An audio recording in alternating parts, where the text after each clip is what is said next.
ಕಾಂಗ್ರೆಸ್ಸಿನಲ್ಲಿ minister ಸ್ಥಾನಕ್ಕೆ ತೀವ್ರ ಪೈಪೋಟಿಗಳಾಗ್ತಾ ಇದೆ. ಸಿದ್ದರಾಮಯ್ಯರ ಸಂಪುಟದಲ್ಲಿ ಮಂತ್ರಿ ಆಗ್ತಾರಾ ಮಾಲೂರು ಎಂಎಲ್ಎ?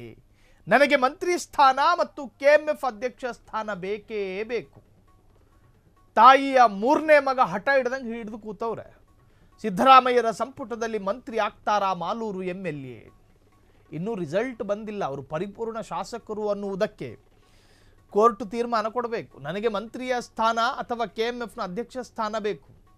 ಮಾಲೂರು ಕಾಂಗ್ರೆಸ್ ಶಾಸಕ ನಂಜೇಗೌಡ ಬಹಿರಂಗವಾದ ಇಂಗಿತ. ಕೋಮುಲ್ನಿಂದ ಕೆಎಂಎಫ್ಗೆ ನಿರ್ದೇಶಕರಾಗಿರೋ ನಂಜೇಗೌಡರು ಅಧ್ಯಕ್ಷ ಸ್ಥಾನದ ಭರವಸೆ ನೀಡಿದ್ದ ಡಿಸಿಎಂ ಹಾಗೂ ಸಿಎಂ ಸಿದ್ದರಾಮಯ್ಯ. ಆದರೆ ಕೆಎಂಎಫ್ ಅಧ್ಯಕ್ಷ ಸ್ಥಾನ ನೀಡೋಕೆ ವಿಳಂಬ ಆರೋಪ. ಇದೀಗ ಮಂತ್ರಿ ಸ್ಥಾನ ಬೇಕೇ ಬೇಕು ಅಂತ ಹೇಳಿ ನಂಜೇಗೌಡರು ಹಠದಲ್ಲಿ ಕೂತಿದ್ದಾರೆ. ಕೆಎಂಎಫ್ ಅಧ್ಯಕ್ಷರಾಗಿ ಮಾಡಿ, ಇಲ್ಲದೆ ಇದ್ರೆ ಮಂತ್ರಿ ಮಾಡಿ.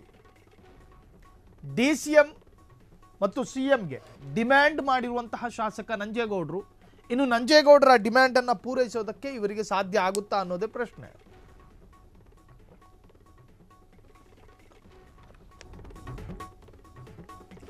ಒಬ್ಬರ ಬೇಡಿಕೆಗಳನ್ನ ಕಾಂಗ್ರೆಸ್ ಈಡೇರಿಸುವ ಹೊತ್ತಿಗೆ ಮತ್ತೊಬ್ಬರು ಆಸ್ಪರೆಂಟ್ ಎದ್ದು ನಿಂತ್ಕೋತಾರೆ. ಅವ್ರಿಗೆ ಕೊಟ್ಟಾಯಿತು, ನಮ್ಮ ಪಾಳಿ ಈಗ ನಮಗೂ ಕೊಡಿ ಅಂತ. ಒಂದು ಮನೆಯಲ್ಲಿ ಒಂದು ತಂದೆ ತಾಯಿ 3 ಮಕ್ಕಳಿದ್ರೆ ಆ 3 ಮಕ್ಕಳ ಮೈಂಡ್ ಸೆಟ್ಗಳು ಬೇರೆ ಬೇರೆ ಇರ್ತವೆ. ಅವ್ರನ್ನೇ ನಿಭಾಯಿಸೋದಕ್ಕಾಗಲ್ಲ. ಅಂಥದ್ರಲ್ಲಿ 138 ಮಕ್ಕಳನ್ನ ಕಾಂಗ್ರೆಸ್ ನಿಭಾಯಿಸಬೇಕು. ರಾಜ್ಯದಲ್ಲಿ 138, 32 ಸಚಿವ ಸ್ಥಾನಗಳಿದ್ದಾವೆ. 32, 34, 224 ಶಾಸಕರ ಪೈಕಿ 138 ಕಾಂಗ್ರೆಸ್ ಶಾಸಕರಲ್ಲಿ 32 ಮಂತ್ರಿಗಿರಿಗೆ ಹೋದ್ರೆ ಉಳಿದಂತಹ ಹಿರಿಯರು ಕೂಡ ನನಗೂ ಇಂಗಿತಗಳಿದ್ದಾವೆ ಅಂತ ಹೇಳಿ ಇಂಗಿತವನ್ನು ವ್ಯಕ್ತಪಡಿಸ್ತಾರೆ. ನಂಜೇಗೌಡರು ಕೂಡ ಅದೇ ತರಹದ ಆಸೆಗಳನ್ನು ವ್ಯಕ್ತಪಡಿಸಿದ್ದಾರೆ.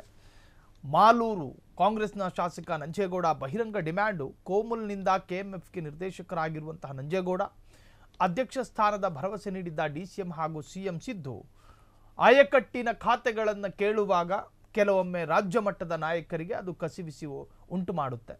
ಆದರೆ ಕೆಎಂಎಫ್ ಅಧ್ಯಕ್ಷ ಸ್ಥಾನ ನೀಡೋಕೆ ವಿಳಂಬ ಆರೋಪ. ಇದೀಗ ಮಂತ್ರಿ ಸ್ಥಾನ ಬೇಕೇ ಬೇಕು ಎಂದ ನಂಜೇಗೌಡ ಕೆಎಂಎಫ್ ಅಧ್ಯಕ್ಷರಾಗಿ ಮಾಡಿ, ಇಲ್ಲದಿದ್ದರೆ ಮಂತ್ರಿ ಮಾಡಿ ಅಂತ ಹೇಳಿ ಆಸೆಯನ್ನು ವ್ಯಕ್ತಪಡಿಸಿದ್ದಾರಂತೆ. ಸೊ ಸಿಎಂ ಡಿಸಿಎಂಗೆ ಡಿಮ್ಯಾಂಡ್ ಮಾಡಿದ ಶಾಸಕ ನಂಜೇಗೌಡ ನವೆಂಬರ್ ಕ್ರಾಂತಿ ನಡುವೆ ಮಂತ್ರಿಯ ಕನಸು ಕಂಡಂತಹ ನಂಜೇಗೌಡ ಈ ಆಸೆಗಳನ್ನು ಪೂರೈಸೋದಕ್ಕೆ ರಾಜ್ಯ ಮಟ್ಟದ ನಾಯಕರಿಗೆ ಸಾಧ್ಯವಾಗುತ್ತಾ ಅನ್ನೋದನ್ನ ಕಾದು ನೋಡಬೇಕು. ಕ್ಷಣ ಕ್ಷಣದ ಸುದ್ದಿಗಳಿಗಾಗಿ ಫ್ರೀಡಂ ಟಿವಿ ಸಬ್ಸ್ಕ್ರೈಬ್ ಮಾಡಿ, ಲೈಕ್ ಮಾಡಿ ಹಾಗೂ ಫಾಲೋ ಮಾಡಿ. ಹೊಸ ಸುದ್ದಿಗಳ ನೋಟಿಫಿಕೇಶನ್ಗಾಗಿ ಬೆಲ್ ಐಕಾನ್ ಮೇಲೆ ಕ್ಲಿಕ್ ಮಾಡಿ.